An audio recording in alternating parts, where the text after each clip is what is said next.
have a couple questions on the classification. As an importer, where can I go to get help to classify my goods? And to go beyond that, what can I do with CBP to ensure that I get to keep that classification number for a certain duration of time? Absolutely. So there are actually several options here. If you want to do the legwork yourself, which we always encourage importers to be educated and know how to classify products, we're actually doing another webinar separately about how to classify things. So I'll just do a little plug there. We will be doing one that gives you a snapshot on how to classify, but it is a complex process. So, you know, people do come to us for help on that pretty regularly, and we understand that. We do have a consulting division that helps people with that. Depending on, you know, how much work we put in, there may be some fees associated with that, but we like to make sure that importers are educated. So if you're going to do the legwork yourself, there's two resources that I suggest. And Kim, perhaps we can send a link out in any follow-up emails of this. The first one is basically just an online version of that HTS, that 8-inch thick book of classifications. If you know about what your product would be called in customs terminology, you can literally search that online and maybe your item will come up. You could just Google HTSUS current, and it should bring up the most current HTS there is.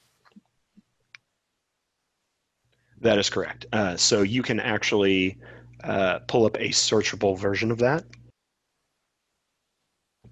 And that will pull up something where you can just type the word in, and if that word is in the HTS, it's going to drop down to it. Now, like I said, it's a big book, so you might not find what you're looking for immediately. If you're having trouble finding something just on the searchable US HTS, there's another resource I would encourage you to look at called CROSS. I believe it's Customs Ruling Online Search System is the acronym. Yeah, and I think you can also just Google Cbp Rulings, and that should pull up as well. Yes. So basically what that is a database of people who have applied for what's called a binding ruling. And this is the other thing that Kim was kind of referring to with one of her questions.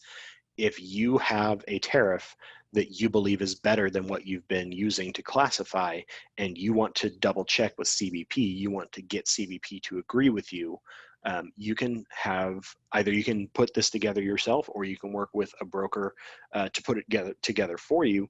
You can put together what's called a binding ruling, and that is pretty much what it sounds like. You make a case that says, I have item X. Item X is described as this. As of now, we are classifying item X under tariff 1234. However, using the general rules of interpretation, we believe that it would be better classified as 4567. Customs, do you agree? If Customs agrees with your case, you can actually use that as a precedent to say, going forward, this item is classified as 4567, and that is a permanent thing.